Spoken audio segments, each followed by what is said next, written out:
Hey there! Welcome back to Reddit Dating, best channel for cheating stories. Make sure to like and subscribe the channel for more spicy stories. My cheating STBXW confuses the hell out of me. Original post. So I'm seriously confused. I've been reading a lot on these forums over the last few days, but I'm still kind of dazed. I discovered my STBXW cheating about 7 months ago. I went through all the heartache, the denial, the pain, the pick-me attempts. I was seriously depressed for a long while. I never confronted her, but I was a total mess. She must have known I knew. She just didn't care, I guess, or at least I assumed that. About 2-3 months ago, I was just done with it all. Done with her, done with the marriage, I just didn't care anymore. I completely checked out of the relationship and started preparing for divorce and my new life to come. I avoided my wife as much as possible. I tried to stay out of the house when she was home. I would not engage in conversation. When she asked me a question, I would only answer yes, no, or maybe, or I don't know. I even left the divorce lawyer's bills out in the open. She must have known I was checked out and preparing to divorce. Kids even asked me about it. Even they could see what was going on. He even did the "we both love you" speech. It's not your fault sometimes grown-ups can't be together anymore, etc. My wife was actually in the room and must have heard me talk to the kids. She didn't comment or object. I took her silence as consent. Anyways, a few days ago, I met a girl I used to know in school before I ever met my wife. We always had this tension between us. Some kind of chemistry. We would always flirt and be touchy, but we never actually did anything about it. Let's call her Monica, because I think she looks like Monica Bellucci. Monica and her family moved away before I found the guts actually do anything about it. I regretted that for a long time, but I was young, shy, and I hadn't been thinking about Monica for a long time actually. I haven't seen her for years, but as soon we met, the tension between us was palpable. Even more than I remember, and communication was effortless. She actually asked me out. I explained the situation to her with my STBXW. I told her I wanted to be officially separated before I started dating. I wasn't going to cheat. Monica respected that. She gave me her number and told me to give her a call as soon as I was done doing what I had to do. She told me she never married, and she was really excited to get to know me again. I was even more excited that the encounter motivated me to finally confront my wife and officially get separation and divorce going. I was really happy when I went home and sat down waiting for my wife. I was actually grinning like when I asked her to sit down and told her that we had to talk. I told her I've known about her cheating for a long time. I told her I assumed that she knew I knew, especially since I checked out of our relationship for the last 3-ish months. She didn't seem to mind that I no longer care. So, I told her I want to start dating and get on with my life. I concluded my speech with, "All taken into consideration, it's time for us to get divorced, don't you agree?" Her reaction was totally not what I expected. She started crying, not just regular crying either. Like a desperate soul-breaking noise. I have never heard anything like it. She was blabbering excuses, asking for second chances, that the affair didn't mean anything. We could fix this if we try counseling, etc. I was a bit shocked. I thought she would be happy. I told her she could go and be with this guy without guilt. He is obviously more important to her than her family. If he was, why go with him in the first place? She must have known this would destroy us. Can't possibly be that. Can she told her she believed we needed fix our family or our marriage. The time to do that would have been 7 months ago before she had the affair. Now it's too late. It's broken beyond repair. I didn't think we had any problems in our marriage. She didn't talk to me, and I am not a mind reader, so whatever it was, I had no way of fixing it. Since she started this affair with the other guy, she obviously thought something was wrong or missing. Something that was so wrong that it couldn't be solved by talking to me. Something had to be so lacking or so wrong that she was okay with having our children grow up in a broken from there on in. If not, why do it? I clearly and calmly explained that there is no way for her to ***f this guy for the last 7 months, and there is no way to undo the pain and his suffering she caused me. The pain she caused that made me arrived at this point of basically being indifferent. Or actually, I kind of hate her guts. I'm simply being civil for the sake of being able to co-parent our children in the future. I told her I didn't believe she ever cared about me. No person that cared even a little for someone else would put them through this kind of pain. They would not betray them in such a way that she had done. Her telling me that she loves me has no meaning or credibility, because her actions conclusively prove otherwise. She became completely incoherent at this point. I could not make heads or tails of anything she said. It's just a jumbled mess. In the end, I had to call her sister. Because honestly, I wasn't going to take care of her. Her sister showed up, and after I explained what was going on, she took her away. I felt tremendous relief when they were gone. I could finally breathe for the first time in 7 months. I don't know what I'm looking for here. She must have known this was going to happen. She must have wanted it. She can't possibly be that she thinks this behavior, these choices she made, would result in anything other than divorce and a broken family. She is beautiful. She is smart. Our marriage was great up until she started her affair. I have accepted that life changes. I have moved past it. No, she is pretending like she loves me, that she wants us to remain married and a family. What could possibly be her motivation to have this major drama at this point? What could she gain? I mean, she couldn't possibly expect us to try to reconcile at this point. It must be some kind of ploy. I just can't figure out it is. I have lots of evidence of her cheating. I live in a European country, and this would mean no alimony or anything for her. Could that be it? Is she afraid I will out her? Could that be it? She wants me to feel sympathy so I don't tell people about what she did. Her AP is married, so maybe she is scared I will her his wife. I just can't get my head around it. Anyway, I just had to get this out of my head. I was hoping it would make more sense typed out, but no, I am just as confused now as when I started this rant update. So first of all, thank you to everyone. It's been overwhelming in many ways. I haven't had a chance to answer everyone, but I have tried to read everything. I posted 3 days after the conversation with my STBXW, and I had hardly slept. Actually, I passed out reading messages on my computer. When I woke up the next day, I had an interesting keyboard pattern on my face and a much clearer mind. I decided to make some lists, for and against on the key points. Put a bunch of papers on the wall. I made a headline on each of them. Our kids, how to behave when meeting the wife. My marriage, Monica.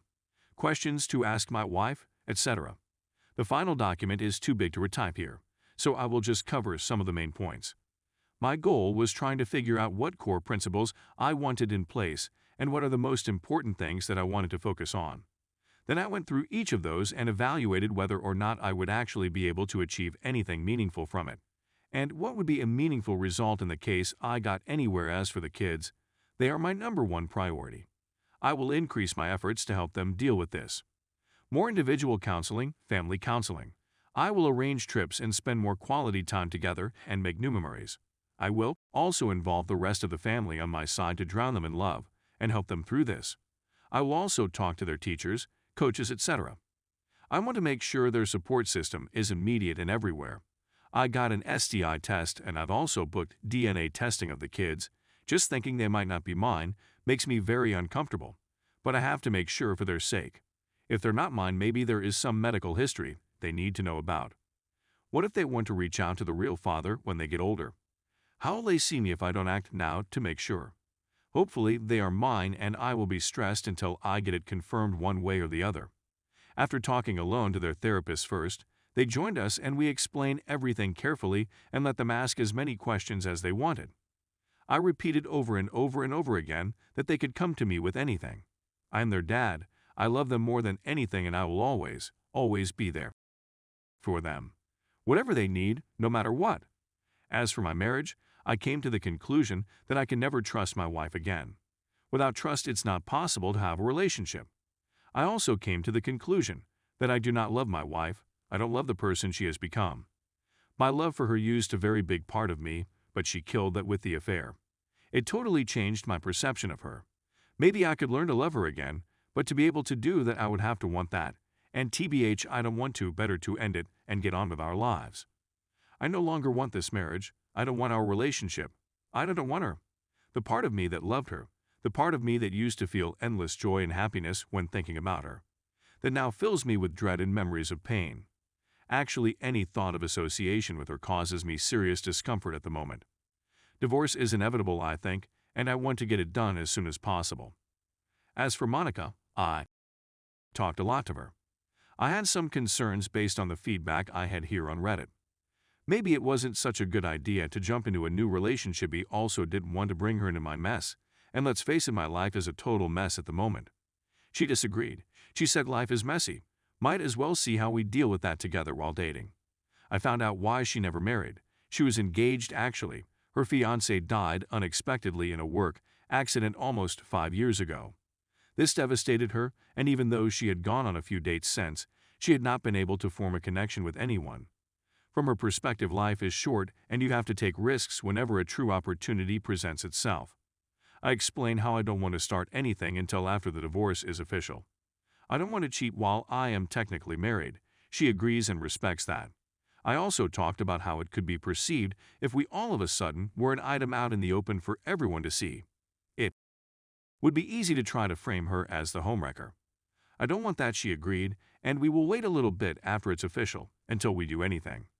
I feel incredibly drawn to Monica. This phone call is a borderline emotional affair in my mind, so I will not contact her again until I am done with legal separation.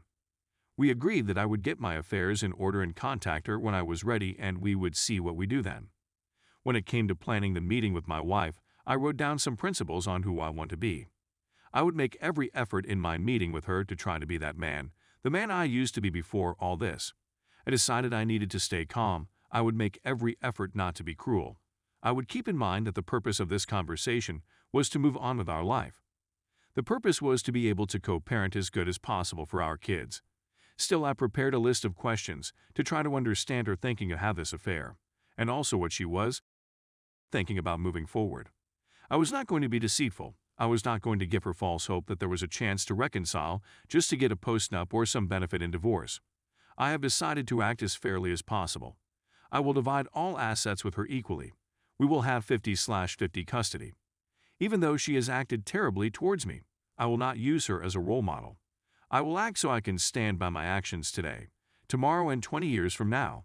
I hate her for what she did to me, what she did to us, to our children. But I love the memories of the good times we had together while it lasted. And I love our children that we created and raised together. I will try to remember her in this light, moving forward, not her cheating. I can't carry hate in my heart, so at some point I need to forgive her so I can move on. Up until the point she cheated, I think we had a very good marriage. We would make love every day. We spent a lot of quality time together. We hardly ever argued. We sacrificed for each other willingly.